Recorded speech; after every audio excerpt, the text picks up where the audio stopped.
essayer de vous montrer comment nous percevons à l'OIF les ODD, le programme post-2015, comment nous envisageons accompagner nos pays pour la mise en œuvre et quels sont les défis que ça nous relève. Mais dans un premier temps, c'est toujours utile de dire la francophonie, c'est quoi? C'est 80 États et gouvernements membres, même si je suis dans un milieu où normalement tout le monde le connaît. Mais c'est bon de le savoir et de voir comment on est répartis sur la planète et ce qui soulève en même temps le défi d'accompagnement qu'on a. Vous connaissez tous ces schémas, je l'avais déjà présenté ici l'année dernière, les grandes dates du développement durable, donc on ne va pas traîner là-dessus. Ce qui est intéressant, c'est de voir comment les concepts évoluent, mais surtout de voir en même temps, maintenant qu'on a le programme de développement durable Horizon 2030, c'est de voir qu'au fur et à mesure que ça évolue, on se questionne sur le défi de mise en œuvre. Et moi, je classe ces défis en 3 préoccupations constantes. La première, c'est la méthode, comment il faut faire du point de vue méthodologique. La deuxième, c'est l'institutionnel, comment il faut faire du point de vue institutionnel. Et la troisième, c'est comment il faut faire du point de vue financement. Et ces questions sont restées constantes. Au niveau de la méthode, on est passé des agendas 21 aux ODD, avec tout ce que cela suppose. Vous en avez débattu en long et en large pendant ces 2 derniers jours, donc on ne va pas traîner là-dessus. De la même manière, le défi est resté constant au niveau des institutions en partant de la création du PNUE en 1972 au Forum politique de haut niveau aujourd'hui. Mais on remarquera que ça c'est au niveau global. Mais comment ça se traduit dans les pays? Parce que ça a des conséquences au niveau de chaque pays pour la défi de mise en œuvre. Au niveau financier, c'est la même chose. Hier, M. Jacquemot a parlé du consensus de Washington. On est arrivé au consensus de Monterrey. On est arrivé à la déclaration de Doha. Et aujourd'hui, on est au plan d'action d'Addis Abeba. Donc, constamment, la communauté internationale s'est posé la question sous ces 3 angles. À chaque fois qu'on arrive à un accord, mais on fait comment pour le mettre en œuvre? Et ce défi ne nous échappe pas au niveau de la francophonie. Et les ODD, hier, M. Jacquemot a évoqué la complexité des ODD. Mais dans les ODD, il y a une caractéristique qui a été, j'ai eu la chance de participer aux négociations, il y a une caractéristique qui a été au cœur de tous les débats. Cette caractéristique, aussi bien nous passons des OMD aux ODD, les OMD on les a rappelés hier, les ODD sont là, mais la principale caractéristique, c'est que si vous analysez les ODD, vous remarquerez que les 7 premiers ODD sont de caractère social. C'est la satisfaction des besoins de base. Si vous remarquez, les 5 qui suivent sont plutôt du caractère économique. Les 3 qui suivent sont plutôt du caractère environnemental. Il y a cet ODD 16 qui a fait l'objet de nombreuses polémiques. Est-ce qu'il fallait le mettre? Est-ce qu'il ne fallait pas le mettre? C'est l'ODD sur la gouvernance. Et enfin, le dernier sur le partenariat. Donc, cet équilibre de dimensions, c'est ce qu'ils ont appelé les négociateurs l'équilibre technique et politique des ODD. Et normalement, ça se traduit aussi dans les cibles. Et donc, ce questionnement fondamental de comment, quand vous allez mettre en œuvre ce programme, vous allez avoir les 3 dimensions et de façon équilibrée, ça, c'est le défi de recherche majeur qui se pose. Et normalement, quand vous analysez même au niveau de la structure du document du programme post-2015, on parle de l'humanité. Et même dans l'humanité, quand vous regardez, vous allez retrouver les 3 dimensions, éliminer la pauvreté, réaliser leur potentiel, l'environnement, etc. Quand vous regardez, il est structuré en planète, on parle d'humanité, on parle de planète, on parle de prospérité, ce qui nous renvoie à l'économie, on parle de paix et gouvernance. Donc, même dans la structuration du document, vous allez voir qu'il y a cette envie constante d'avoir la multidimensionnalité. Et quand vous regardez le contenu, alors ça, je me réfère à la seule présentation que j'ai suivie, celle d'hier de M. Jacquemot. Il y a une chose qui m'a frappé. Dans le document, on démarre par « Nous, chefs d'État et de gouvernement, au nom des peuples que nous servons ». C'est rare dans ce genre de négociations qu'on parle de « nous servons ». En général, on dit des peuples que nous représentons. Donc ça change un peu la perspective, ça montre un peu l'intérêt que ça avait dans la formulation des ODD. Si vous regardez la portée telle qu'elle est formulée, elle aussi, je vais vite, mais vous aurez le document, vous verrez que même dans cette portée, la notion des 3 dimensions réapparaît. Donc c'est véritablement l'enjeu majeur qui est resté dans toute la formulation du programme et dans toutes les négociations. Et évidemment, comme négociation, c'est un consensus politique d'abord. et technique ensuite. Donc, qu'est-ce que ça veut dire pour nous en termes d'enjeux institutionnels? Dans les pays où nous intervenons, nous accompagnons les États, nous faisons le renforcement des capacités des États. À l'origine, nous avions le ministère de l'Environnement. C'est par là qu'est venu le concept. Lorsque nous sommes rentrés dans le vif des négociations et arrivé à la manœuvre, le ministère de la Planification. Mais maintenant que nous allons passer à la mise en œuvre, nous avons à la commande le ministère des Finances. Et évidemment, ces trois institutions vont essayer chacune de tirer la couverture à soi. Comment faire pour s'assurer que ça puisse travailler ensemble? Et ça, je ne parle que des établissements étatiques. Alors, qu'en est-il des autres parties prenantes? Les parlements, les élus locaux, la société civile, le secteur privé. Comment faire pour qu'au plan institutionnel, tout ça puisse fonctionner? Et surtout, qu'en est-il des cibles? Parce que véritablement, les cibles, ce sont les jeunes et les femmes. Si vous regardez le contenu du document, c'est ça les cibles. Et de toute façon, on parle de générations futures. Donc là, on peut avoir de l'impact, c'est sur les jeunes et les femmes. Donc nous, en tant qu'institution, quand nous accompagnons un pays, comment gérer tout ça au plan institutionnel? Ça, c'est une grosse question. Ça nous amène à nous poser aussi la question de comment mutualiser les expériences entre les pays. Là, je sors des pays. Et ça, c'est une des vocations du Forum politique de haut niveau. Et là, une dernière question pour nous sur ce plan, comment former de l'expertise pour accompagner des pays? Et quel type d'expertise avons-nous besoin pour accompagner le pays? Manifestement, on ne peut plus travailler en silo. Mais en même temps, on ne peut pas se passer de l'expertise qui, elle, est formée en silo. Donc là, c'est un véritable questionnement que nous avons. Au point de vue méthodologique, alors ça, nous sommes à l'université, c'est très bien de poser cette question. Est-ce que les ODD, c'est une inéquation du développement durable? Ça, c'est une bonne question de recherche. Si j'avais du temps, j'allais travailler là-dessus. Mais malheureusement, je pense que je suis un peu trop vieux pour faire ça. Si on regarde, est-ce que le fait d'intégrer les ODD dans une planification veut-il forcément dire l'équilibre des dimensions du développement durable? On a des cadres stratégiques de planification. Quand le pays va faire la priorisation de ces ODD, quand il va les intégrer, telles que ces priorités le font, est-ce qu'il fait du développement durable? Personnellement, je me pose cette question. Est-ce que c'est égal ou c'est inégal? J'ai quelques exemples qui me permettent de douter. Prenons l'ODD 7, qui dit garantir l'accès de tous à des services énergétiques fiables, durables et modernes et à un coût abordable. Essayons de comparer le Canada et le Niger. Et si on fait la priorité?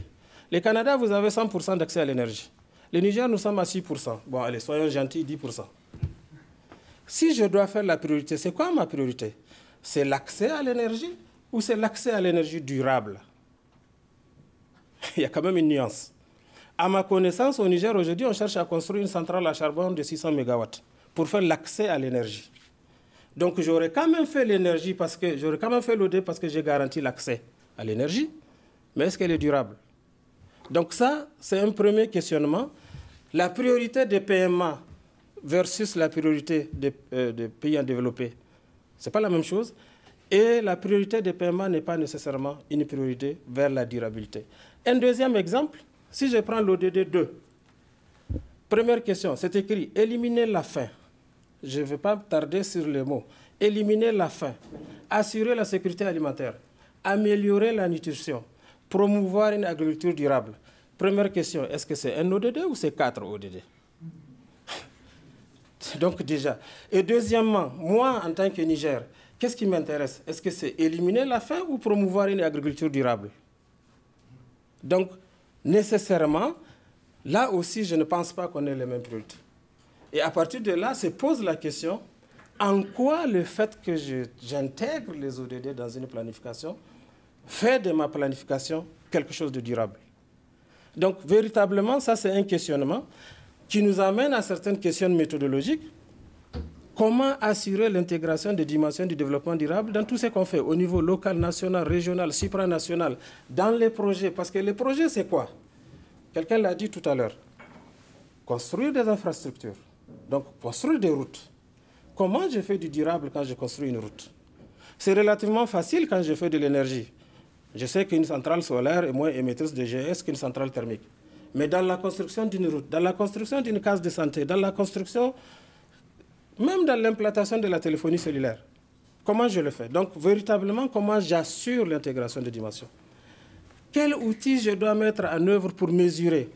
Hier, M. Jacquemot a parlé des données, mais au-delà des données, les outils de mesure, comment je fais? Les dispositifs institutionnels pour mesurer, comment je fais ça? Les défis des moyens. Là, je ne vais pas... Hier, on a eu une présentation qui nous le dit assez, mais voici à peu près ce que ça fait, les besoins. Je prends juste les besoins de financement en infrastructure hors énergie, près de 10 000 milliards. Infrastructure hors énergie. Je regarde les flux de capitaux vers les pays et je regarde la part de l'aide publique au développement. Au meilleur des cas, on a 135 milliards en 2014. Le transfert des migrants, 440 milliards par an. Et quand on regarde ça, ça veut dire que, et voilà ce qu'on propose donc, de dire que l'aide publique au développement va être le levier. L'un des travers des OMD est d'avoir fait des OMD une conditionnalité pour accéder à l'aide publique au développement à travers le DSRP, le document stratégique de réduction de la pauvreté. Ça, c'est l'un des travers. Mais le travers est allé plus loin. Tant que vous n'avez pas le document stratégique de réduction de la pauvreté, vous n'accédez pas à l'aide publique au développement. Sauf que le document stratégique de la pauvreté définit comment vous affectez vos propres ressources internes. Et donc, ça a amené un travers de blocage de comment on répartit la richesse. Et ça a amené surtout le travers de comprendre que, finalement, financer le développement durable, c'est une affaire de l'aide publique au développement. Et ça, c'est le travers le plus pervers. Ce qui fait que ça a causé énormément de problèmes dans les négociations pour arriver à Addis Abeba. Et ça a fait toute la polémique sur quelle est la place des ressources internes. Et hier, la présentation d'hier a bien montré le potentiel des ressources. Mais la conception philosophique des dirigeants, c'est de dire financer le développement, c'est une affaire de l'aide publique au développement. Et donc, financer le développement durable, c'est une affaire de l'aide publique au développement. Et ça n'a pas s'arrangé avec le principe de responsabilité commune mais différenciée, qui dit pollueur-payeur. Et donc, quelque part, dans l'accompagnement des pays, on a ces défis. À chaque fois qu'on dit au pays, voici le document de planification, vous mettez combien pour sa mise en œuvre? Et donc, ça, c'est un défi majeur dans la mise en œuvre. Je ne vais pas traîner. Pour ça, hier, vous avez vu, les institutions de Bretton Woods ont annoncé 400 milliards. Le FMI a fait des annonces, mais non chiffrées. L'Union européenne a réengagé, je vais atteindre les 0,7%. Bon, pour l'instant, on n'est pas vraiment sur cette voie. Des pays comme l'Allemagne ont dit, nous, on met 8 milliards sur la table. Ensuite, la Suède est un des rares pays qui s'engage à faire ses 1%. Mais même avec tout ça, il y avait un des facilitateurs de négociation qui a bien résumé la question en disant, bon, écoutez, il ne faut pas qu'on se passe trop la tête avec l'aide publique au développement. De toute façon, il y a 30 pays contributeurs sur 194 de l'aide publique au développement. Il y a 40 pays bénéficiaires. Donc, dans tous les cas, on ne peut pas faire du développement durable à l'échelle de la planète avec l'aide publique au développement. Donc, quelque part, et Addis Abeba l'a bien sorti, on a à peu près 2500 milliards, on l'a dit hier, en termes de besoins. Alors, quelles sont les approches de la francophonie? Encore une fois, je m'excuse d'aller très très vite, mais je n'ai que 20 minutes. Alors, en termes de définition déjà, nous avons convenu, nous, au sein de la francophonie, d'une définition qui va au-delà des 3 dimensions, pour parler du social, de l'environnemental, de la gouvernance et de la culture. Donc, déjà, dans l'approche, quand nous parlons de développement durable, nous essayons de mettre tout ça ensemble. Ça ne nous cause pas vraiment de problème, parce que le problème de gouvernance, les pays où nous intervenons, les gens le comprennent très bien, ne serait-ce que pour des raisons de sécurité. Les pays où nous intervenons, la culture, les gens comprennent très bien que c'est très important. Donc, ce modèle de définition ne nous dérange pas du tout. Le pays, ça n'a jamais créé vraiment un problème pour nous. Nous avons essayé de nous adapter au plan institutionnel en faisant évoluer notre institut, qui est l'outil majeur du pays de la francophonie pour ce type d'accompagnement. Nous sommes devenus Institut de la francophonie pour le développement durable, après être passé Institut de l'énergie et de l'environnement de la francophonie. En fait, ce que nous faisons, nous essayons de nous adapter en fonction des enjeux du moment. Ensuite, du point de vue de la planification, le sommet des chefs d'État et de gouvernement a adopté notre planification à Dakar. Et c'est une des rares planifications où explicitement il est marqué nous allons contribuer à l'élaboration et à la mise en œuvre du programme de développement pour l'après 2015 et des objectifs de développement durable. Donc très clairement, nous nous engageons ces défis. Ici, dans les bras opérationnels, nous avons 2 programmes majeurs. Un programme qui parle de négociations internationales et un programme qui est justement chargé de renforcer les capacités des pays pour intégrer les objectifs de développement durable dans leur planification. Nous sommes structurés en différents volets, mais ça, je pense que je ne vais pas insister là-dessus. Vous le verrez dans les présentations pour ceux qui sont intéressés. Nous avons tout ce qui est aspect d'appui cadre institutionnel du développement durable. Nous avons tout ce qui est spécifique à la politique de l'énergie parce que nous nous sommes fixés certaines thématiques clés parce que nous pensons qu'au-delà de la planification, il faut agir concrètement. Donc nous nous ajoutons sur la politique énergétique. Et dans la politique énergétique, si vous regardez, un des éléments simples, tout bête, qui change pas mal de choses, c'est tout simplement aider les pays à disposer de systèmes d'information énergétique. Avoir des données énergétiques fiables pour pouvoir faire une politique, pour savoir ce que... Si vous voulez éviter les gaz à effet de serre, il faut savoir déjà, vous produisez avec quoi, vous consommez quoi, vous avez quoi comme tendance. Il faut savoir faire juste un bilan énergétique. Donc ça, c'est une des choses que nous sommes en train de faire. Nous essayons de voir comment faire de l'efficacité énergétique, surtout au niveau des villes. Aujourd'hui, allez, disons qu'en moyenne, nous avons 30% de la population des pays du Sud qui est urbanisée. J'exagère un peu, M. Giacomo, vous connaissez un brouillon plus que moi. Mais en 2050, on sera 70%. Je ne sais pas si vous avez essayé de regarder Dakar par la hauteur. Vous allez être effrayé par la quantité de bâtiments en béton qui sortent et qui ne sont pas du tout adaptés en termes d'efficacité énergétique dans un pays où on fait la coupure énergétique tous les jours, enfin toutes les heures quasiment. Comment on va faire pour arriver à faire une offre énergétique qui tienne la route, qui soit propre? Commençons déjà par économiser ce qu'on a. Donc l'efficacité énergétique, c'est quelque chose de très important. Nous faisons des étiquetages des appareils. Il y a tellement de normes au nord pour l'efficacité énergétique que tous les appareils qui ne respectent pas ces normes sont envoyés en Afrique. Bon, alors moi je veux bien, je n'ai pas de problème. Sauf que quand on dit que la cigarette tue, le voisin l'a compris, il arrête de fumer. Il envoie son paquet au voisin de fond qui fume. Est-ce qu'il est sorti de l'auberge? À mon avis, non. Parce qu'il va quand même fumer la cigarette du voisin. Donc, envoyer les véhicules pourris en Afrique, ça ne nous empêche pas les émissions de gaz à effet de serre. Et j'ai dit souvent, quand la planète va décider d'éclater, elle ne va pas se demander qui est riche, qui est pauvre. Elle va éclater tout court. Donc, quelque part, on a un devoir de faire quelque chose aussi. C'est pour ça qu'on travaille sur cette thématique. On essaie de travailler sur l'économie verte. On essaie de faire la promotion des outils de gestion de l'environnement.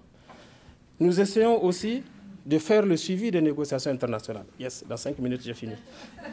Et donc, nous essayons de produire de l'information à travers nos sites Internet, à travers des ouvrages. On nous pose souvent la question pourquoi on a des ouvrages écrits. Ben, c'est simple, parce que c'est toujours valable au Sud. On n'a pas Internet partout.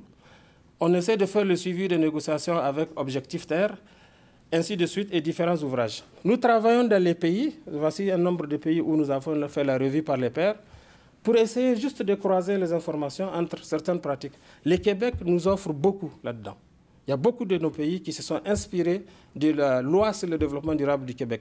Je peux citer le Burkina Faso, je peux citer la Côte d'Ivoire, je peux citer les Comores, qui essaient de se baser sur cette loi pour essayer de faire une loi, ce qui nous gère beaucoup les problèmes institutionnels que j'évoquais tantôt. Non, la loi sur le développement durable. La loi sur le développement durable. Ici, par exemple, c'est aux Comores, où nous avons, en haut à gauche, c'est le Conseil des ministres en entier qui a suivi l'atelier. En haut à droite, c'est le Parlement avec M. Tremblay, qui au fond de la salle là-bas, c'est lui que vous voyez qui fait des contorsions pour présenter la loi sur le développement durable aux parlementaires. En bas à gauche, c'est des experts. J'aime cette photo parce qu'au premier plan, nous avons un colonel. Et en bas à droite, nous avons eu la surprise de la visite du chef de l'État, c'est celui qui est au milieu, au moment de l'atelier, et qui est resté avec nous pendant pratiquement 1h30 pour suivre comment ça fonctionne. Donc, dans les pays, il y a de la motivation pour aller dans ce sens-là. Et nous travaillons sur des outils. C'est pour ça que nous avons développé un certain nombre d'outils. Je répondrai aux questions sur la composition des outils, mais surtout sur certaines initiatives comme le tourisme durable, comme le dialogue sur la responsabilité sociétale dans les industries extractives, comme l'utilisation durable de l'énergie ou l'entrepreneuriat des jeunes par l'économie verte. Et surtout, nous faisons 3 types de formations. Une formation d'experts qui généralement dure 2 semaines, une formation d'initiation qui généralement dure 1 semaine, et des formations de sensibilisation à l'attention des hauts cadres des ministères, notamment avec l'ENAP de Québec, les parlementaires, les conseils économiques et sociaux, les secrétaires généraux d'un gouvernement. Et nous avons des chantiers ouverts pour 2016 à Madagascar, au Niger, au Bénin. Tous les pays sont demandeurs de la mise en œuvre de leurs documents stratégiques. Nous travaillons avec les outils, on pourra revenir sur ces différents outils tout à l'heure, les fiches de gouvernance. Donc nous avons un certain nombre d'éléments que nous essayons de mettre à la disposition des pays pour leur permettre d'être opérationnels sur cette mise en œuvre à travers ces différents chantiers que nous avons ouverts. Nous avons une formation que nous avons développée avec l'Université du Québec à Chicoutimi. Nous allons dans le sens de la diplomation pour que vraiment les gens fassent de l'analyse systémique de la durabilité. Ce sont les formations courtes de 2 semaines que nous faisons à Abidjan. Et voilà, les différents... entre-temps, on continue à négocier. L'appui au pays est une urgence SNDD et il faut quand même aller vers des choses pratiques et des promesses à tenir. Voilà, grosso modo, en guise de conclusion, les enjeux sont énormes pour les pays.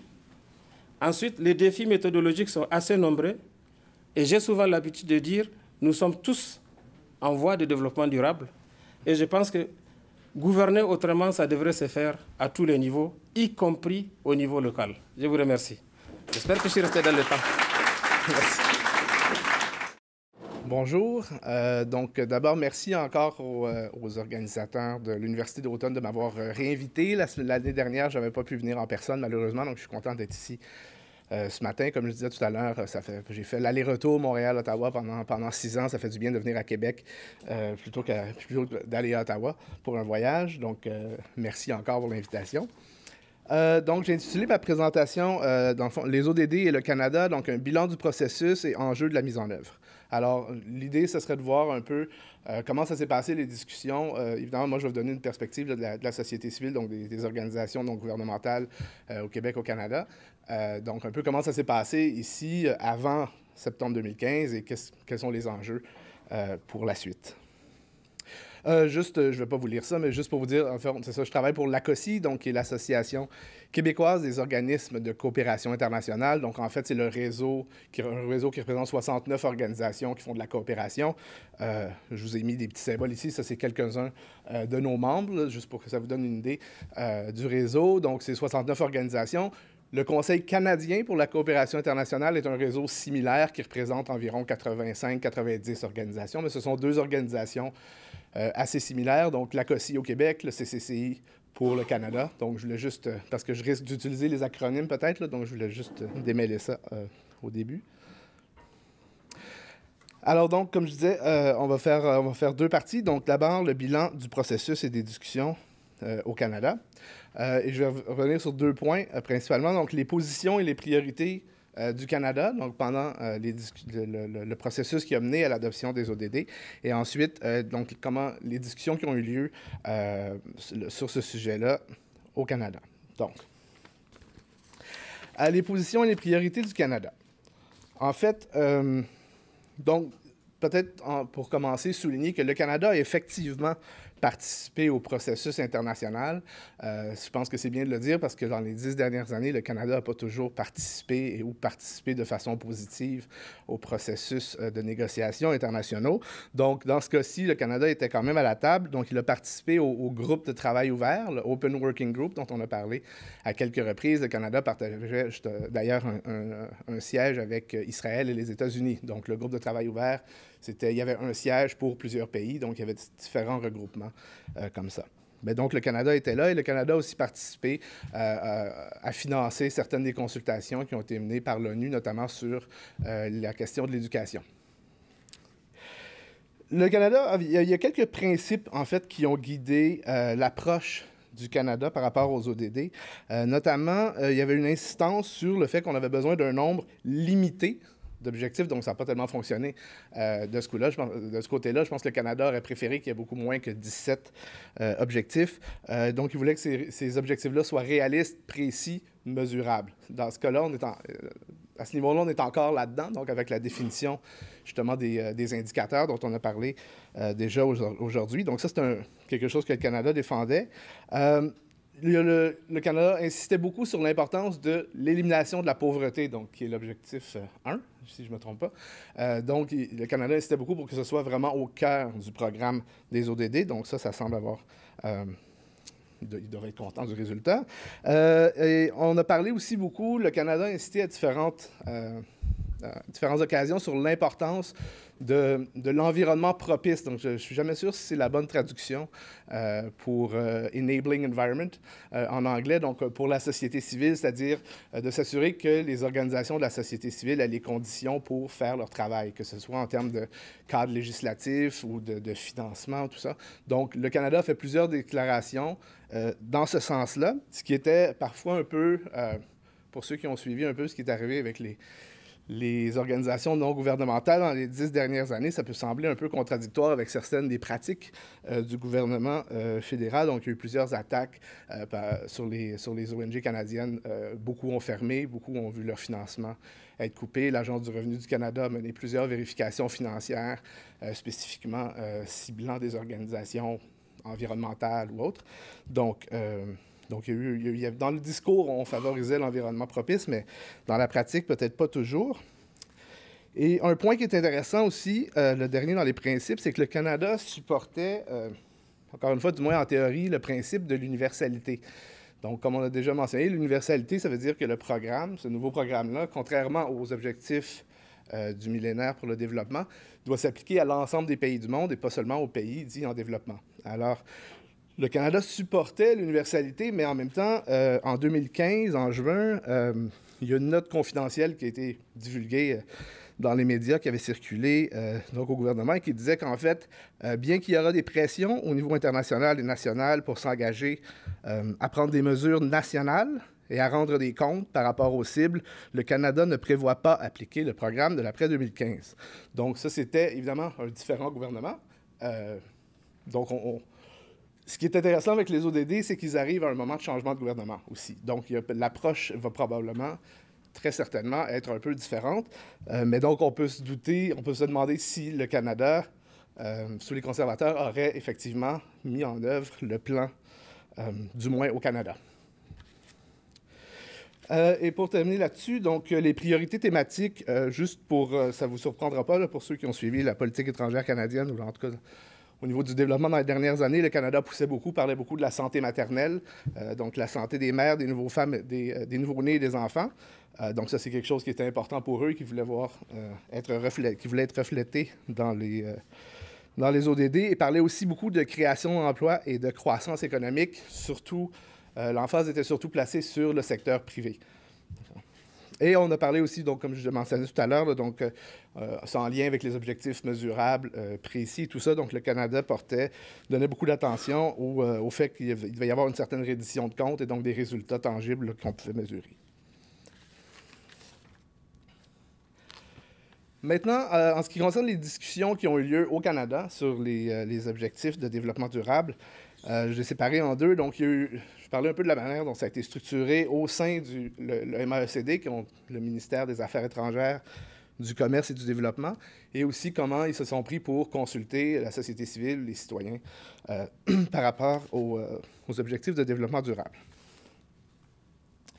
Au CCCI, on a produit, je pense que ça, c'est issu de la 4e version de notre document d'information sur le processus, justement, qui a mené à l'adoption des ODD et les positions du Canada. Et on avait essayé de cartographier un peu comment ça se passait, les discussions au sein du MAECD. Donc, vous avez un peu le résultat de ça ici. Alors, il y a eu tout un paquet d'équipes de travail thématiques, donc en lien avec les principaux thèmes qui étaient discutés dans le cadre du groupe de travail ouvert. Alors, il y avait tout un paquet d'équipes comme ça qui avait été créé, et il y a aussi une équipe de coordination qui avait été mise en place pour assurer le lien entre ces divers groupes-là. Et ça, si jamais ça vous intéresse de revoir ce truc-là, le document d'information, il est en ligne, et c'est à la fin du document, vous pourrez facilement y accéder. Pour vous dire aussi, donc, avant de vous parler en fait, je peux vous parler la façon dont le Canada a consulté la société civile et les citoyens par rapport aux ODD. En fait, le nombre de consultations, le nombre d'opportunités a été assez limité. Il y a eu une consultation au début 2013 sur l'éducation. Il y a eu quelques tables rondes sur la santé des mères, des nouveau-nés et des enfants, 2013-2014. Et à partir d'avril 2014, au CCCI, on a essayé de créer des rapprochements un peu avec le MAECD. On a organisé plusieurs réunions plutôt informelles avec l'équipe de coordination du MAECD, divers groupes thématiques. Donc, il y a eu quelques rencontres comme ça. C'était une aux 2 mois peut-être. Qui se sont déroulées. Par contre, il faut dire que les gens du MAECD qui pilotaient ces comités-là étaient très ouverts à ce que les organisations de la société civile les contactent et, pour discuter avec eux des divers enjeux, mais il n'y a pas eu nécessairement, ça n'a pas été très proactif dans ce cas-là. Il y a eu finalement au mois d'avril 2015, donc le gouvernement qui a lancé une demande de commentaires qui a duré 4 semaines, donc sur ses priorités pour le programme de développement pour l'après-2015. Il y a eu plus de 70 organisations et individus qui ont participé à cette demande-là, ce qui est relativement une bonne participation pour ce genre d'exercice. Mais pour ceux qui ont suivi le processus, donc faire une consultation sur les thèmes prioritaires pour le Canada en avril 2015, alors que le texte sur les ODD avait été adopté plus ou moins en septembre 2014. C'était un peu tard dans le processus, là, même dans le processus des négociations gouvernementales qui avaient commencé en janvier 2015. Donc, c'est intéressant qu'il y ait une consultation, mais c'est arrivé beaucoup tard dans le processus. Ce que vous voyez ici, en fait, donc les organisations de la société civile, avec le CCCI en tête, on avait lancé une campagne donc, pour essayer de faire connaître un peu les discussions sur le cadre pour l'après 2015, donc une campagne On peut faire mieux, où on avait demandé, il y avait des gens qui prenaient des photos, donc des selfies, suggérant des façons pour le Canada de faire mieux sur différents enjeux. Notamment, on avait mis beaucoup l'accent sur les inégalités et les droits de la personne, les droits des femmes et l'environnement. Quelques petites critiques qu'on pourrait faire par rapport donc position aux priorités du Canada. Donc, d'abord, les priorités du Canada, donc l'accent sur la croissance économique, le secteur privé, tout ça, ainsi que la santé maternelle. C'est correct de mettre l'accent sur ces enjeux-là, mais ça ne reflétait pas tellement la nature transformative et toutes les ambitions, la nature ambitieuse, dans le fond, du cadre des ODD. Il y avait une ambivalence, comme je l'ai mentionné, par rapport à la mise en œuvre du principe d'universalité qui s'est un peu dissipé depuis. Le Parti libéral qui forme le nouveau gouvernement s'est engagé à appuyer le principe d'universalité. Donc maintenant, cette ambivalence-là est un peu disparue. Et le Canada, donc les priorités que le Canada défendait dans le cadre de l'adoption des ODD n'étaient pas... c'était pas le fruit d'une réflexion sur ce que devrait être le cadre et ce qu'ils devraient promouvoir, mais ils avaient tout simplement pris les priorités qu'ils avaient déjà en disant, voici maintenant... Dans le cadre des ODD, c'est ce qu'on défend. Donc, il n'y avait pas eu... c'est pas le cadre comme tel ou les discussions qui avaient guidé une espèce de réorientation des priorités pour le Canada. On avait simplement utilisé ce qu'on faisait déjà et on l'a recadré dans le cadre des ODD. Maintenant, donc ça, c'est pour ce qui s'est passé, je dirais, jusqu'à septembre 2015. Maintenant, pour les enjeux, je vais passer très rapidement au niveau international parce que d'autres personnes en ont parlé déjà. Mais bref, il y a l'enjeu, évidemment, peut-être le plus grand enjeu, qui est l'enjeu du financement. Comme on a parlé de la conférence de Addis Abeba, donc la conférence sur le financement du développement durable, qui n'a pas donné les résultats escomptés par plusieurs. Donc, pas beaucoup d'engagements, de grands engagements auxquels certains d'entre nous s'attendaient peut-être. Donc, le financement, ça va être un défi majeur. Donc, le cadre est très ambitieux, très large. Et donc, il s'agit de voir comment on va réussir à financer tout ça. Donc, les indicateurs qui sont toujours en train d'être élaborés, d'être développés. Donc, la nature de ces indicateurs-là va influencer, on imagine, le travail qui va se faire par la suite, et c'est tout un travail, justement, de développer des indicateurs pour ces 169 cibles. La révolution des données, donc il y a eu beaucoup de discussions à ce sujet-là, donc on a besoin c'est bien développer les indicateurs, mais il va falloir trouver des données. Il y a beaucoup d'endroits où les données ne sont pas disponibles pour arriver à mesurer les progrès sur certains enjeux. Donc, il va falloir faire un travail assez, je pense, colossal à ce niveau-là. Et donc, l'appropriation nationale, donc, comme M. Khiri en a parlé juste avant, donc c'est tout un défi aussi pour les États doivent maintenant voir, à partir de ce document-là, des ODD, comment, au niveau national, ils vont y donner suite. Donc, quelles seront les priorités, qui va participer aux décisions de qui va établir ces priorités-là et tout. Donc, ça, c'est un enjeu aussi majeur. Au Canada, donc, les enjeux, disons, de la mise en œuvre des ODD. Alors, comme je le mentionnais, les ODD arrivent et on a un changement de gouvernement. Donc, c'est intéressant. Donc, déjà, en partant, un gouvernement qui appuie l'idée de l'universalité. Donc, on peut s'attendre à ce que le Canada, maintenant, vraiment, on peut s'attendre à ce qu'ils mettent en œuvre le programme, pas seulement à l'étranger, pas seulement appuyer ce qui se fait à l'étranger, mais aussi au Canada comme tel. Donc, il y a aussi j'ai mis ici priorité du Canada au Canada, donc l'application du programme. Alors, nous-mêmes au Canada, comment on va choisir, quelles seront les priorités. On sait, par exemple, qu'il y a beaucoup les populations autochtones, par exemple, il y a beaucoup plus de pauvreté, violence envers les femmes, ce genre de choses-là. Donc, est-ce que ce sont des choses qu'on va prioriser? Alors, comment on va élaborer ces priorités-là? Alors, ça, c'est un défi de la mise en œuvre. Comment on va faire? Ça, il y a, à ce niveau-là, mais il y a aussi toute la question du partage des champs de compétences. Donc, étant donné que nous sommes dans un système fédéral, alors toutes les compétences n'appartiennent pas au Canada. On n'a qu'à penser à la santé et à l'éducation. Donc, ça va revenir aux provinces, au fond, probablement de mettre en œuvre des programme, ou je ne sais pas comment on va faire, mais il va certainement y avoir des dialogues qui vont devoir se tenir entre le fédéral et les provinces, donc pour voir ce qu'on fait à ce niveau-là. Pour les priorités du Canada à l'étranger, donc, en fait, c'est pas clair. Je ne sais pas s'il y en a parmi vous qui ont eu la joie de lire le programme complet du Parti libéral pendant la période électorale, mais le paragraphe sur le développement international est à peu près gros comme ça. Alors, c'est difficile de savoir exactement dans quelle direction le gouvernement pense s'en aller, parce qu'au-delà de dire qu'on souhaite tendre vers l'objectif de 0,7 % du PIB, il n'y a pas de plan, il n'y a pas de stratégie claire pour y arriver. Donc, il y a un peu un flou à ce niveau-là, ce qui ne veut pas dire qu'il n'y a rien qui va se faire, mais que présentement, les plans ne sont pas nécessairement connus ou précis. Donc, il y aura peut-être un travail, justement, de la société civile qui devra se faire là-dessus, donc pour essayer de demander au gouvernement ou pousser à définir un peu ses priorités davantage. Donc, le financement, donc c'est la même chose qu'au niveau international. Au Canada, présentement, si on parle juste de l'aide publique au développement, on est à 0,24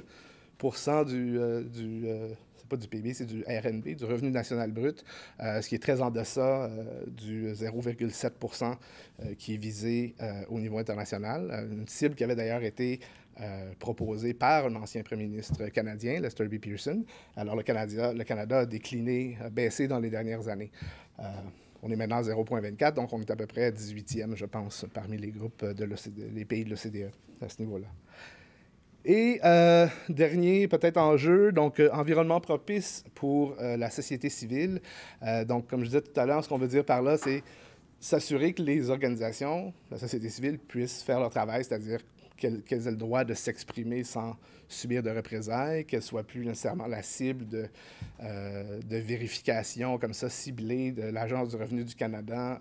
En fait, les libéraux se sont engagés à faire cesser, d'ailleurs, cette pratique-là. On peut noter, par contre, que le gouvernement précédent avait quand même mis en place, en début 2015, je pense, une nouvelle politique de partenariat avec les organisations de la société civile. Donc, il y a déjà... donc, ça, c'est un élément positif là, qui va favoriser le développement d'un contexte, d'un environnement qui va être propice pour le travail des ONG ici. Et je voulais juste terminer, je fais ça rapidement parce que je sais qu'on est en fin d'après-midi et la capacité d'écoute, des fois, on est un peu fatigué. Mais je vais terminer quand même en mentionnant, parce qu'on n'en a pas entendu parler beaucoup, mais le Forum social mondial, que je suis certain que vous connaissez, sera à Montréal l'été prochain. Donc, c'est un événement qui est majeur et c'est un événement où ces thèmes-là seront assurément discutés d'une manière ou d'une autre. Et c'est l'occasion donc d'y participer pour une fois que c'est près de chez nous. D'ailleurs, c'est la première fois que ce forum-là va se tenir dans un pays dit du Nord. Alors, je vous invite à aller voir. J'ai mis le site web qui est là. En fait, il y a présentement tout un processus qui est en cours pour organiser le forum. Il y a tout un paquet de comités autogérés qui sont en train de se créer. Nous, à l'ACOSI, on travaille à la création d'un comité sur la solidarité internationale. Donc, tous les gens qui sont intéressés par le thème peuvent nous contacter. Alors, l'idée, c'est d'essayer de voir, d'organiser des activités, mais aussi d'inviter le plus de gens possible à participer. Alors, je vous invite à aller voir ça, à nous contacter si jamais ça vous intéresse, parce qu'évidemment, nous, c'est sûr qu'on a l'intention d'essayer d'animer ou de stimuler le plus de discussions possible sur les ODD et leur mise en œuvre, donc pour les prochaines années. Alors voilà. Ma présentation, j'ai voulu la faire en fait pour vous présenter la stratégie gouvernementale en développement durable, son arrimage avec les ODD. Petit exercice aussi qu'on a fait avec un collègue à moi du ministère, que certains connaissent peut-être, M. Kourachi. Et puis l'intégration des enjeux de changement climatique. Vous avez vu un peu mon profil là, puis c'est un peu un dossier que je connais et c'est aussi une dimension forte de la stratégie gouvernementale en développement durable. Alors écoutez, juste pour vous dire comment j'ai structuré ça, je vais vous parler un peu du développement durable en général, les paradigmes au Québec, le constat que l'on fait sur la base d'un rapport et d'indicateurs spécifiques, la démarche qui est assez intéressante, est assez unique, d'ailleurs qui inspire, puis j'étais assez content de savoir, quelques pays africains. Mais ce qui est aussi le cœur des propos, c'est vers où on va. Disons, pour nous, là, pour ce qui nous concerne, c'est au niveau de la stratégie 2015-2020. Alors après, je vais vous présenter une petite matrice d'arrimage des objectifs de notre stratégie avec les ODD et l'intégration du DD et des changements climatiques selon la lorgnette du gouvernement, du ministère. Enfin. Bon, qu'est-ce qu'on vise au Québec? Comme partout ailleurs, l'intégrité de l'environnement, assurer l'équité sociale et viser l'efficacité énergétique pour les générations actuelles et pour les générations futures. Donc pourquoi assurer la santé et la sécurité des communautés et préserver les écosystèmes qui entretiennent la vie. Ça, c'est pour le milieu de vie, le cadre de vie. Permettre le plein épanouissement de tous, l'essor des communautés, le respect de la diversité pour l'aspect mode de vie. Et puis créer une économie innovante et prospère, écologiquement et socialement responsable. Mais où est-ce qu'on est en termes de développement durable? Écoutez, dans le cadre de la stratégie, on n'a pas le choix de faire un exercice pas de reddition de compte, mais un bilan de l'état de la situation sur la base d'indicateurs que le gouvernement s'est donné. Des indicateurs dits de niveau 1, des indicateurs de capitaux. Donc la tendance 2008-2013 a pu être ressortie. Les détails peuvent être visionnés et puis téléchargés sur notre site. Qu'est-ce qui ressort? C'est qu'il y a eu, disons, de 2008 à 2013, une évolution assez positive du capital produit et du capital financier. Au niveau du capital humain et puis du capital naturel, la situation semble plus incertaine. Certaines composantes vont mieux que d'autres. Certaines ont progressé, d'autres pas. Enfin, mais le point le plus faible, finalement, c'est au niveau du capital social. Et surtout au niveau de l'engagement des citoyens, des Québécois, au niveau de l'implication sociale. Le temps consacré à des activités de bénévolat ou des choses comme ça. C'est l'indicateur qui a été choisi, celui... Bon. Cela dit, on est quand même assez chanceux, chanceux en termes de développement durable ou en termes d'outils, d'application et tout ça, c'est qu'il y a une démarche gouvernementale qui s'appuie, disons, sur une loi. Quelqu'un en a parlé plutôt, je ne sais pas si c'est vous, oui. La loi de 2006, qui a été adoptée par le gouvernement, c'est M. Mulcair, d'ailleurs, qui était le porte-drapeau de la loi. C'est une loi qui a aussi une stratégie, disons, ou qui donne les limites d'une stratégie de mise en œuvre. stratégies de mise en œuvre, dont un des, disons, outils d'application, c'est des plans d'action que chaque ministère et organisme du gouvernement du Québec doit mettre en place, doit planifier et mettre en œuvre. On a déjà pour la période qui s'en vient, donc 2015-2020, certains plans d'action. Dans une présentation que j'aurais faite peut-être il y a quelques temps, j'aurais mis les vieux plans d'action. Là, ça, c'est les tout nouveaux. C'est la période 2015-2020 d'Hydro-Québec. Hydro-Québec est un organisme assujetti à la loi et assujetti... donc, là, un deuxième plan d'action qui nous a été soumis récemment, c'est le régime des rentes du Québec. Il y a un point assez intéressant par rapport à la stratégie qui est tout récent, c'est qu'il y a un point supplémentaire, c'est qu'il y a des chantiers structurants qui vont être proposés, qui seront pilotés par des ministères. Et je vais revenir un peu sur ces éléments plus tard. Par rapport à la loi sur le développement durable, en fait, il faut voir vraiment la loi comme un outil qui permette d'instaurer un nouveau cadre de gestion au niveau de l'administration. Un cadre de gestion qui aille vers un développement durable. Et c'est donc un cadre basé sur des changements qui sont recherchés et sur la base de 16 principes. Les 16 principes, les fameux 16 principes de développement durable que le gouvernement du Québec s'est donné, qui sont inspirés de ceux qui avaient été aussi déclinés à Rio en 92. Je ne vais pas les lister là, mais ils sont là. Il y en a quelques-uns qui se retrouvent... Mais en fait, voilà, ça va de santé, qualité de vie, à efficacité énergétique, principe de précaution, prévention, pollueur-payeur, etc. Enfin, ce n'est pas le but là de vous présenter les principes, parce que ça serait une présentation en soi. Mais là, où est-ce qu'on va? La stratégie, donc la loi en 2006, la stratégie 2008, les premiers plans d'action de 2008 à 2013, donc période de 5 ans, qui a été poursuivie jusqu'en 2015. Et là, on est à la fin du premier cycle. Et il a fallu penser à une deuxième vague, en tenant compte de ce que moi j'appelle les nouveaux stresseurs globaux. Plusieurs d'entre vous, les présentations l'ont abordé beaucoup mieux que moi, selon des vocables en plus dédiés à leur discipline. Mais moi, je traduis ça comme ça. Pollution croissante, une population croissante, une économie de plus en plus globalisante, et les changements climatiques. Donc, il faut réfléchir à un mode de développement selon de nouveaux narratives qui apparaissent de plus en plus dans je ne sais pas comment traduire, l'économie verte, un développement sobre en carbone, une agriculture climato-intelligente, et puis le respect des cultures. Donc, c'est un peu selon ces lignes de conduite que la stratégie a été développée. Et là, c'est notre stratégie pour 2015-2020. Alors, le scoop, écoutez, depuis hier, je peux vous dire de suivre attentivement les fils de presse lundi.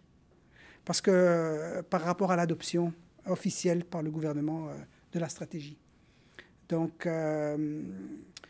8 orientations. 1, 2, 3, 4, 5, 6, 7, 8. La première qui a travaillé au niveau du renforcement de la gouvernance dans l'administration publique, donc faire preuve d'exemplarité. Deuxième orientation, développer une économie verte et prospère. Troisième point, gérer les ressources de façon responsable et respectueuse de la biodiversité. L'orientation 4, c'est toute la question de l'inclusion sociale et la réduction des inégalités sociales et économiques. Voyez-vous, c'est tous des points qui ont été soulevés avant, et puis je vais venir avec l'arrimage des ODD. Je ne vous explique pas tout ce qui est en arrière, parce que, enfin... Cinquième orientation, améliorer la prévention, par la prévention, la santé de la population. Assurer l'aménagement durable du territoire et soutenir le dynamisme des collectivités. Soutenir la mobilité durable, favoriser la production, l'utilisation d'énergies renouvelables et l'efficacité énergétique en vue de réduire les émissions de gaz à effet de serre. Donc ça, c'est le libellé des actions. Regardez bien un peu les logos, parce que en fait, c'est par les logos aussi que je vais poursuivre. En termes de mécanique, d'application et de mise en œuvre, je vous disais que chaque EMO doit faire un plan d'action. Par rapport à ces actions, certaines sont incontournables. Il y a ce qu'on appelle des activités incontournables. Les trois premières, en tout cas, sont incontournables pour quasi tous les EMO, et c'est celles qui visent vraiment la gouvernance dans l'administration. Voyez-vous, on se veut d'être exemplaire au gouvernement, donc on essaie de forcer un petit peu. Donc, c'est la question de la gestion, une gestion éco-responsable, l'intégration des principes dont je vous ai parlé tout à l'heure dans les mécaniques gouvernementales, les chantiers, un chantier gouvernemental en culture, ça c'est assez spécifique. Après, il y a 2 autres activités qui ne concernent pas tous, mais tous les émaux, mais surtout ceux qui sont, disons, en lien étroit avec une clientèle cible. Donc, le 4e point qui est l'accompagnement des entreprises au niveau du développement durable. C'est un plan d'accompagnement. Et puis, la 5e activité qui est un accompagnement des organismes qui ne sont pas assujettis, mais qui soutiennent le dynamisme territorial, le milieu scolaire, le milieu de la santé. Il y en a un autre qui m'échappe. Enfin, les municipalités. Alors là, c'est la nouvelle notion qui vient d'arriver, c'est des chantiers structurants selon des thématiques qui sont là. Je ne veux pas vous toutes les dire, là, mais c'est des ministères qui ont été interpellés par notre sous-ministre pour dire, écoutez, là, prenez un thème favori et faites-en un chantier que vous allez mener de A à Z.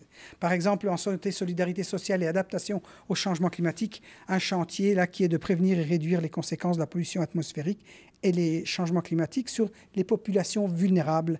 Voilà. Donc, des livrables sont associés avec les chantiers. Là, dans ce cas-là, c'est par exemple la politique québécoise de la qualité de l'air qui avait déjà été annoncée, qui devrait être en 2016, disons, réannoncée et adoptée. En économie verte et responsable, des chantiers sur les pratiques gouvernementales en termes d'acquisition éco-responsable, collectivités innovantes et citoyens engagés. Là, écoutez, quel est ce chantier? Il ne faut pas que je l'oublie celui-ci parce que... Non, c'est le prochain, c'est éducation visant un développement durable, parce que c'est un chantier qui est piloté par le ministère de l'Éducation, dont une représentante est là. Puis un dernier chantier sur la gouvernance visant un développement durable, qui est toute la question de l'adaptation de nos cadres légaux et des politiques publiques pour favoriser donc, la réalisation de projets durables. Oui, ça. Bon, il y a des livrables associés. Bon, je ne vais pas vous parler trop de la poutine technique, mais... L'arrimage avec les ODD. C'est un exercice qu'on a fait avec mon collègue et moi. La stratégie a été développée un peu en parallèle avec toute la réflexion sur les ODD, mais c'est sûr que le gouvernement du Québec était présent à Rio+20, donc et la stratégie suit les grandes thématiques qui sont ressorties de ces discussions. Mais elle ne suit pas de manière, disons, dans le même sens explicite l'ordre des ODD. En plus, ils viennent tout juste d'être adoptés. Par contre, on peut voir des points d'ancrage forts. Par exemple, l'ODD 1, sur l'élimination de la pauvreté, on a une orientation dédiée qui aborde le thème, qui est l'orientation 4 par rapport à l'inclusion sociale, la réduction des inégalités. L'ODD 3 sur les moyens à mettre en place pour une vie saine. On a aussi notre orientation 5 sur la santé de la population par la prévention. Au niveau des énergies fiables et durables, c'est tout l'axe d'action au niveau de l'orientation 8, énergie renouvelable et efficacité énergétique et GES. Mais je vais revenir dans le détail plus tard un peu. Au niveau de la lutte contre les changements climatiques, c'est vraiment, disons, il y a deux axes. Là, c'est l'orientation 7 et 8 sur la mobilité durable et sur, disons, un développement d'une société énergétique plus sobre en carbone. Mais il y a aussi au niveau de 6.4, c'est là qu'apparaît l'adaptation, c'est donc la gestion de l'aménagement du territoire pour faire en sorte que nos sociétés, enfin nos collectivités soient plus résilientes. Donc voyez-vous, c'est le petit carré qui est un peu détaché. On a, et ça c'est intéressant, attendez, il y a l'objectif 1.6 qui donne quand même la possibilité aux MO de s'impliquer, s'ils le veulent, s'il y a les moyens, dans des projets en développement international ou en collaboration intergouvernementale ou intercanadienne. Là, une marge de manœuvre intéressante. Là, il y a un gros travail à faire pour que les choses puissent se concrétiser. Mais ce que je veux vous mentionner là, c'est des éléments qui m'ont frappé. Enfin, quand on est passé. L'eau, qui est un enjeu important, qui a eu, je sais, qui a fait l'objet de beaucoup de discussions avant que ça apparaisse comme ODD. Dans l'OMD, même, je pense que ce n'était pas là. L'eau, dans notre stratégie, c'est très frileux. Bon, il y a une stratégie québécoise sur l'eau qui s'en vient, qui va faire la suite de la politique québécoise date de 2002. Donc, est-ce que c'est pour ça que ça n'apparaît pas de manière très explicite? Mais en tout cas, on le voit. L'eau apparaît à travers certaines dimensions au niveau de l'orientation 3, gestion des ressources. C'est-à-dire comment faire pour gérer les ressources de manière respectueuse de l'environnement, respectueuse de l'eau. Là, on peut penser à la discussion qu'il y a eu sur les gaz de schiste, les hydrocarbures, comment on exploite toutes ces ressources en faisant attention à l'eau. C'est sous cet angle-là. Il y a aussi l'autre angle dans 5.2 au niveau de la santé, c'est-à-dire l'eau comme en termes d'eau potable et toute la question de santé reliée à ça. Donc l'eau. Mais par contre, il y a un bon point. On a vraiment, au niveau du Québec, là, un point, puis je pense que quelques-uns l'ont mentionné avant. On a l'objectif 1.5, qui est un chantier horizontal, d'ailleurs, que tous les MO doivent, et qui est une incontournable. C'est le chantier culture. Et on voit que ça n'apparaît pas aussi explicite, de manière aussi explicite que nous, au niveau des ODD. Donc là, vraiment, c'est une belle marque de commerce. On se démarque au niveau du Québec. Puis d'ailleurs, j'étais intéressé, je trouve ça intéressant même d'entendre qu'au niveau de la francophonie, c'est un point qui se démarque également. Bon, c'est probablement le caractère linguistique fort, là, puis identitaire. Peut-être le caractère... Il y a le dernier Astérix et Obélix qui est sorti. Peut-être le 1, peut-être notre inconscient collectif qui... Bah. Mais l'intégration du DD et des changements climatiques. J'ai fait un peu la même matrice. Ah ben là, pourquoi en fait c'est si important? Oui, cette image, il y a quelques images que je vais vous montrer, que j'ai pris du... Puis je vous l'invite à le lire, il est très accessible. C'est le dernier rapport du GIEC de 2014, je pense, qui intègre les courbes là, et puis les températures prévues en fonction des nouveaux scénarios d'émissions de GES. Et ce qui est intéressant dans ce rapport, c'est que par rapport aux anciens scénarios d'émissions, les SRES, les fameux, ceux-ci, en fait, intègrent des espèces de des portfolios énergétiques. Puis on sait que, je vais revenir un peu là-dessus, là, c'est que le secteur énergétique est un des secteurs majeurs d'émissions de GES. Donc, c'est un peu l'effort qu'il faut faire pour atteindre l'objectif qu'on se cible pour la fin du mois. 2 degrés d'ici 2100, avant, disons, l'ère pré-industrielle. Alors pourquoi je vous dis ça? C'est parce qu'au niveau de la stratégie, puis là, on remonte les objectifs. Vous avez les petits logos, là. Les premiers points, ça fait référence à l'orientation sur l'énergie, après l'orientation sur l'aménagement du territoire, et puis l'exemplarité de l'État. C'est qu'en effet, les émissions de GES... Bon, elles sont liées aux activités, qui sont liées aux activités humaines, dépendent principalement des choix énergétiques, comme je vous l'ai dit, et puis dans une moindre mesure de l'agriculture et puis de la gestion des matières résiduelles. Donc, il faut revoir, puis plusieurs, vous l'avez dit mieux que moi, revoir un peu les modes de développement, d'organisation, puis de consommation des sociétés. C'est un peu tout ce qui a été discuté plus tôt. L'idée, c'est d'assurer la pérennité et puis d'atteindre, de faire en sorte que la capacité de support de la planète ne soit pas rompue.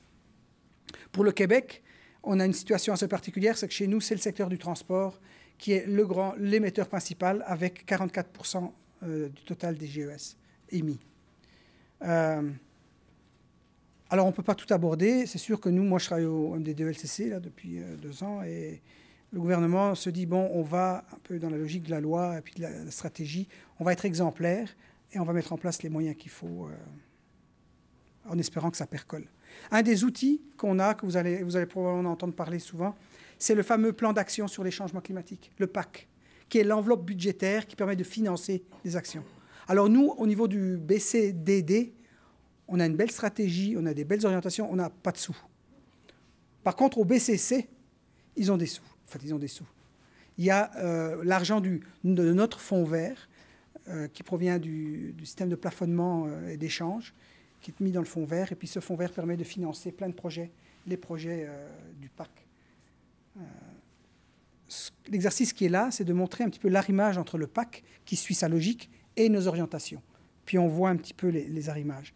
Pour le volet adaptation, on voit qu'on a l'emphase nous est mise sur l'aménagement du territoire, puis la résilience, mais pas uniquement. Enfin, ça percole un peu partout. Il y a l'aspect mitigation. C'est sûr que les lignes de force, c'est la mobilité durable et l'énergie et l'efficacité énergétique. Puis il y a le volet international. Juste là, bon, écoutez, je vais aller très vite, parce que c'est un peu le détail des orientations et des objectifs associés. Chaque orientation a des objectifs. Donc au niveau de l'orientation 8, c'est de travailler au niveau de l'efficacité énergétique, au niveau des énergies renouvelables et puis au niveau de l'utilisation d'énergie. Je pense que c'est tous des points qui ont été abordés aussi par d'autres, mais on suit tout à fait la logique avec notre teinte à nous, là. Mais au niveau de 7, la mobilité durable, c'est accroître l'accessibilité, donc la notion d'accès aux services. Donc, l'accès des lieux d'emploi, accès au territoire où la pratique se fait. Mais il y a aussi toute une question de planification intégrée, faire plus de place, disons, un aménagement intégré du territoire. Mais il y a aussi l'électrification du transport, qui est d'ailleurs qui a fait l'objet d'une annonce dernièrement du ministre Poetti sur un plan gouvernemental d'électrification. Bon, on est en Amérique du Nord. L'emphase est mise pour l'instant sur l'électrification des véhicules individuels. Bon, à Montréal, il va y avoir quand même des projets probablement avec le transport collectif, mais voilà. L'orientation 1, bon, écoutez, renforcer la gouvernance en développement durable dans l'administration publique. On agit au niveau de... Bon, il y a un objectif surtout qui est concerné, mais c'est la gestion éco-responsable de l'administration publique, au niveau de la gestion administrative, des déplacements, du transport des employés, des bâtiments. En tout cas, voilà, j'allais vite parce que je voudrais vous parler du 6.4, qui est quand même intéressant. J'ai parlé de mitigation, des GES, mais là, dans la stratégie, là, j'ai repris aussi une figure du texte du GIEC, qui montre un petit peu je ne sais pas si vous voyez là, le hachuré, c'est par rapport à des niveaux de risque en fonction des horizons futurs et des différents paramètres climatiques. La première ligne, là, le petit thermomètre et le soleil, c'est les paramètres climatiques reliés à l'agriculture, à une saine agriculture et à une pérennité. Bon, on voit la marge de manœuvre, voilà, qui permet, disons, d'abaisser le niveau de risque si on joue au niveau de l'adaptation. Donc, le deuxième niveau, le petit thermomètre, c'est toute la question de l'élévation de la température, au niveau de la santé, des îlots de chaleur et toute la marge de manœuvre qu'on a au niveau de l'adaptation. Et les derniers items, c'est toute la question de gestion de risque des sinistres naturels. Donc, réduire les GES, oui, parce qu'au niveau de la cause, mais s'adapter, c'est payant, si on veut. Ça, c'est issu du consensus scientifique qui a été publié dans le dernier rapport. Alors voilà, au niveau de projets qu'on va voir, que les ministères vont développer dans leur PADD, c'est bon. Un point spécifique qui est intéressant par rapport au PAC et la SGDD, c'est la question du transfert de connaissances et le développement d'outils pour l'adaptation. Mais c'est aussi toute la mise en œuvre de mesures pour diminuer la vulnérabilité des collectivités face, vous voyez, les inondations, la cartographie des zones de risque, la question de la fonte du pergélisol, en tout cas les écoquartiers, les infrastructures vertes, etc. Voilà. Puis là, je vais conclure, il ne reste pas beaucoup de temps, mais j'ai aussi également tiré cette photo du dernier rapport du GIEC, parce qu'on est dans une logique de convergence des agendas développement durable et changement climatique. D'ailleurs, ce qui va être discuté à Paris, finalement, c'est quoi? Et puis, je la trouve très, très forte, là, cette image. On a un monde soumis à des stress climatiques, oui, mais pas uniquement, économiques, à des stress sociaux, si on veut, en jaune. Puis il y a notre espace de résilience à nous. Résilience, c'est-à-dire notre capacité à se relever si une catastrophe arrive. Et puis, on le voit, on en a vécu, on a eu la crise économique, ça a affecté beaucoup. Comment on fait? Quel chemin on suit? Que ce soit au niveau international, global, il y a les grandes décisions globales. C'est pour ça, les profils, là, un peu, bon. Ce que j'aime, c'est qu'on peut décider d'être très, très puriste, disons d'être très pro-environnement au début, et puis d'être le plus sobre en carbone tout de suite. Sauf qu'il y a d'autres paramètres qu'il faut considérer, des paramètres économiques et sociaux. On ne peut pas tout bouleverser. Le changement, ça prend du temps. Donc, il y a un zigzag à faire. C'est sûr que dans l'idéal, ce qu'on souhaite, puis c'est d'avoir un monde, disons, avec le niveau de risque le plus faible, l'espace de résilience le plus grand possible, et puis des stress sociaux les plus bas. Mais où est-ce qu'on va être? On n'en sait rien. En 2100, là, et même après, où est-ce qu'on va être? En fait, c'est notre responsabilité collective, hein, au niveau global, international, au niveau d'un pays, au niveau du gouvernement du Québec. En fait, ça donne l'argument aussi. Moi, je travaille pour mon ministre et puis pour mon gouvernement. Des fois, il faut prendre des décisions. On nous dit, mais pourquoi est-ce que vous avez favorisé la cimenterie en Gaspésie et puis vous avez aussi une politique draconienne de réduction de GES, c'est compatible. De dire, écoutez, oui, on sait, mais c'est ça, travailler dans un contexte d'incertitude et de gestion de risque. C'est en fait, même au niveau financier, si on prend le cas de nos portfolios financiers pour nos retraites dans le futur, on a des différents niveaux de risque. On espère que tout ne va pas clasher en même temps. Et c'est un peu ça. Et même au niveau des discussions internationales, c'est un peu ça. Et je trouve ça intéressant parce que en Afrique, vous dites, on est ensemble. Hein. On est ensemble. Il n'y a pas de... Voilà, puis on est tous dans la même planète, là, ici. Alors voilà, et ça peut se décliner au niveau même personnel, tous ces genres de réflexion et d'action. Donc voilà, c'était un peu ce que je voulais vous dire. Je vous remercie.